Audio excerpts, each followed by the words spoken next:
IPL అనేది కేవలం cricket tournament కాదు, ఇది ఒక పెద్ద వ్యాపార మిషన్. ఒక్క మ్యాచ్ వెనకాల కోట్ల రూపాయలు తింటున్నారు. గేమ్స్ గెలవడం, ఓడిపోవడం అది ఫ్యాన్స్ కి ఎమోషన్ మాత్రమే, కానీ ఫ్రాంచైజ్ ఓనర్స్ కి అది పెద్ద బిజినెస్ లెక్క. ఉదాహరణకు 2023 ఐపీఎల్ లో ముంబై ఇండియన్స్ ఫైనల్ కి రాలేదు, కానీ వాళ్ళ ఓనర్ ముఖేష్ అంబానీ లాభాలు కొనసాగుతూనే ఉన్నాయి. ఎందుకంటే ఐపీఎల్ ఒక్క టీం విజయం కాదు, అది 10 టీమ్స్ 70+ మ్యాచ్ల భారీ ఇండస్ట్రీ. 2025 నాటికి ఐపీఎల్ మొత్తం వాల్యూ సుమారు 1 లక్ష కోట్ల రూపాయలు దాటింది.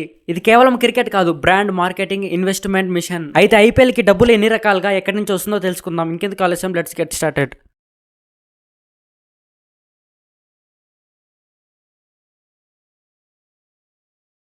Number 1, broadcasting rights. ఐపీఎల్ మ్యాచ్ల ప్రసార హక్కులను టీవీ మరియు ఓటీటీ ప్లాట్ఫామ్లకి అమ్ముతారు. 2023-2027 సైకిళ్లలో ఈ హక్కులు సుమారు 48,390 కోట్లకి అమ్మబడ్డాయి. డిజ్నీ హాట్స్టార్, వయాకామ్ 18 అనే కంపెనీలు కలిసి కొనుగోలు చేశాయి. అంటే ఒక్క సీజన్ సుమారు 10,000 కోట్లు. ఫ్యాన్స్ టీవీలో చూస్తున్న ప్రతి మ్యాచ్ అది బీసీసీఐకి పెద్ద భారీ ఆదాయం.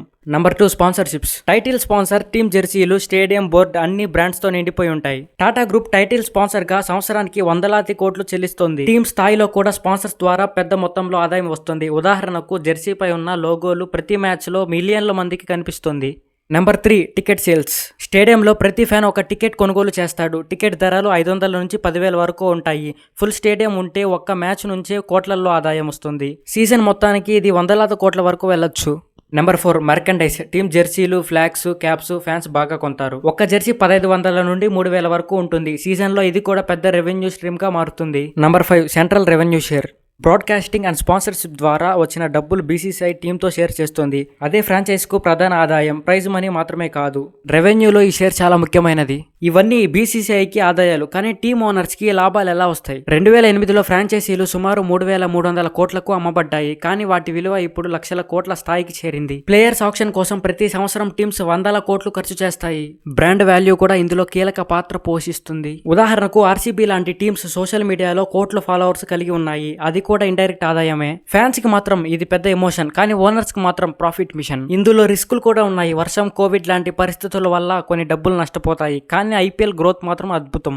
అతి తక్కువ సమయంలోనే ప్రపంచంలోనే అతిపెద్ద క్రికెట్ లీగ్ అయ్యింది. ఫ్యూచర్లో మరిన్ని టీమ్స్, కొత్త టెక్నాలజీస్, గ్లోబల్ లీగ్ ఎక్స్పాన్షన్ జరుగుతుంది.